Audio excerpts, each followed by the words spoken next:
Hello বন্ধুরা, চলো আজকে আমি এসআইআর ফর্ম ফিল আপ করছি, তাই তোমাদেরও একটু জানিয়ে দিই কীভাবে ফর্মটা ফিল আপ করতে হয়। এই যে এনুমারেশন ফর্ম বা এসআইআর ফর্ম, যার ফুল ফর্ম হলো স্পেশাল ইন্টেনসিভ রিভিশন, ঠিক আছে। এইটা যাদের 2002 সালে নাম আছে তাদের ক্ষেত্রে কী হবে, আর যাদের নেই তাদের ক্ষেত্রে কী হবে সেটাও আমি ব্যাখ্যা করে দেব। তো প্রথমে এসো, আমরা যে প্রথম যে ফর্ম পাবো বিএলওর থেকে, তো সেখানে কিছু ফর্মের উপরটা এরকম থাকবে, অর্থাৎ আমার যে নাম, আমার ভোটার কার্ড, তারপরে তার অ্যাড্রেস, এটা ছেলে মেয়ে দেয়াই থাকবে। সবার 2025-এ আমার যে প্রথমে কি আছে, জন্ম লিস্টের নাম্বার, তো জন্ম তারিখ নাম্বার সেটাও থাকবে। যেখান থেকে একটা অনেক নিয়ম আছে, দেখবে তোমাদের বাড়িতে ওটা দিয়ে যাবে।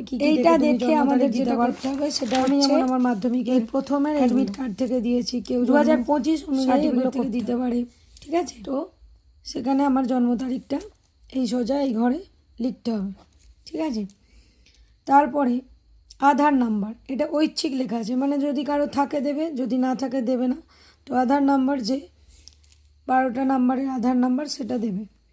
Next mobile number, mobile number কোনো একটা ভ্যালিড নাম্বার, ফ্যামিলির যে কোনো কারোর একটা আমরা সবারতে দিতে পারি, অথবা যে যারটাও দিতে পারো, কিন্তু সেটা ভ্যালিড এবং রানিং থাকতে হবে। নেক্সট হচ্ছে পিতার বা অভিভাবকের নাম্বার। তো বিবাহিত মহিলা আমি যেমন, তো আমাদের ক্ষেত্রে পিতার নামটা আমরা দেব, কারণ অভিভাবকের নাম্বার আমরা পরে এখানে যে স্বামীর নাম্বার আছে, তো স্বামীর নাম নাম্বার এখানটা দেব, সেই জন্য এখানে আমরা কি করব, পিতার নাম দিয়ে দেব। তো এখন আমার বাবার নাম যেটা আছে সেটা আমি এখানে বসাবো। তারপরে বাবার যদি এপিক কার্ড থাকে, আছে, তো বসালাম।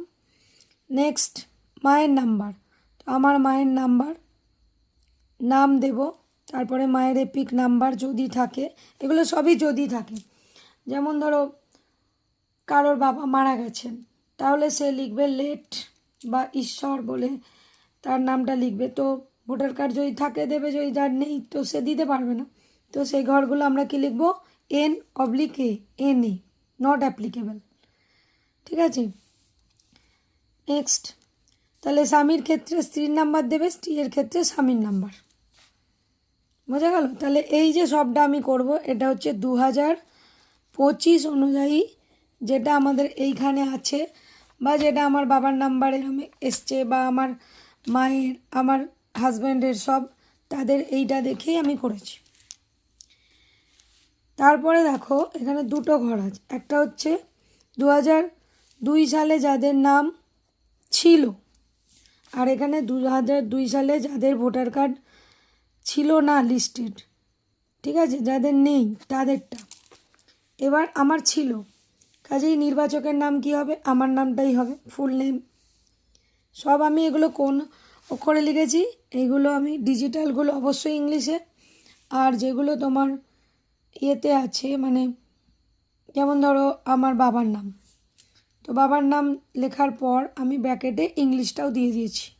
হাজব্যান্ডের নাম বাংলায় লেখার পর ব্র্যাকেটে ইংলিশেও আমি দিয়ে দিয়েছি। যদি জায়গা দিতে পারো দেবে, আদারওয়াইজ বাংলাতেও করতে পারো, কিন্তু নাম্বার বা ডিজিটগুলো সবসময় কিন্তু ইংলিশেই করতে হবে।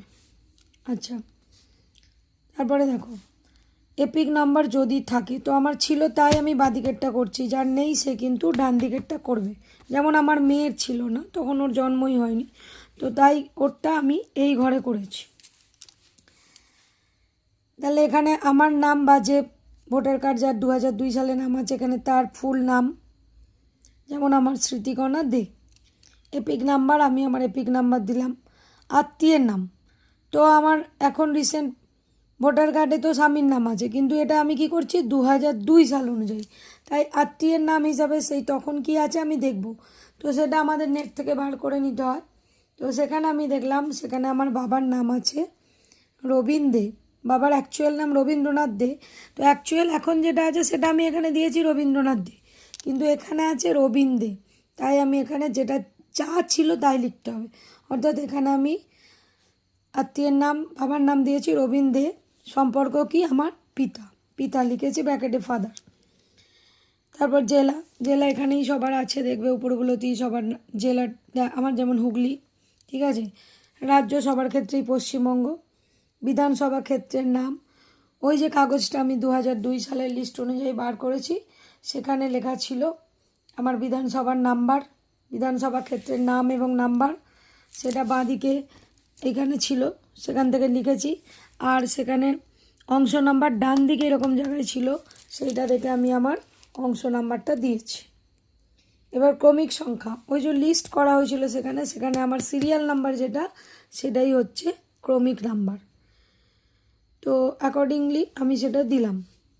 দেওয়ার পর আর তেমন কিছু না, এখানে নির্বাচক, যেহেতু আমি নিজেই সই করছি, মানে আমি নিজেই ফর্ম ফিল আপ করে নিজেই সই করব, তাই নির্বাচকের জায়গাটা টিক মেরে এখানে আমার সাইনটা করেছি। বাংলাতেও করতে পারো, ইংলিশেও করতে পারো, ফুল সিগনেচার করবে। তো এরকমভাবে আমরা দুটো ফর্ম ফিল আপ করবো।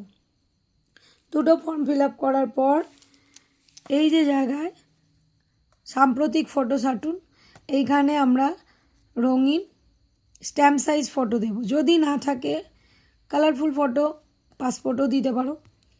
যদি কেউ ফটো না দেয় সেটাও অপশনাল, ঠিক আছে, তাহলে এই পুরনো ফটোটাই আসবে, এই আর কি।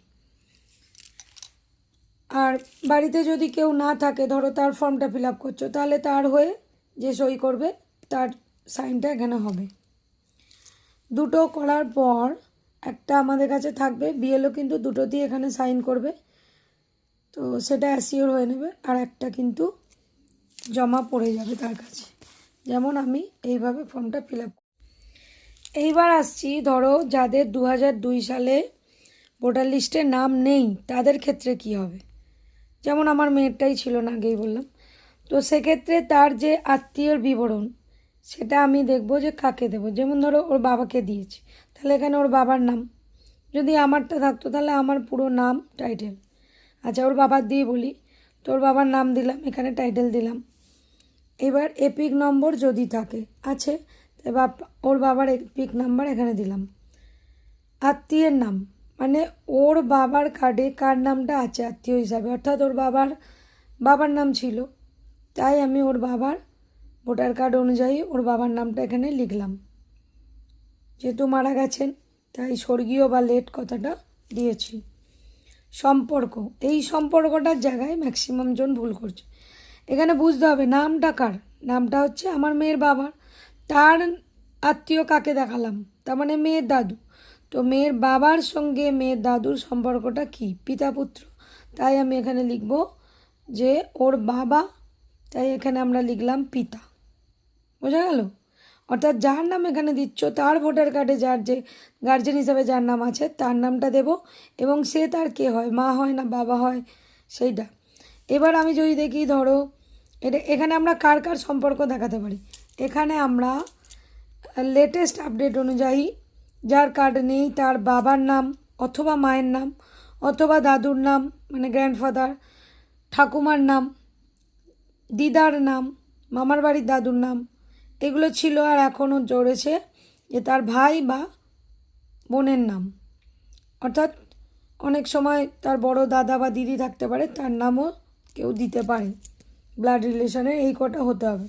তো যার নামটা দিলাম তার সম্পর্কটা আমরা এই জায়গায় লিখতে পারি যে আমি মেয়ের কাকে দেখিয়েছি, পিতা, তাহলে এখানে আবার আমি পিতা বা ফাদার লিখে দিতে পারি। কিন্তু পুরো ফর্ম ফিল আপটা এই দিকটাই হবে যাদের 2002 সালে নাম ছিল না।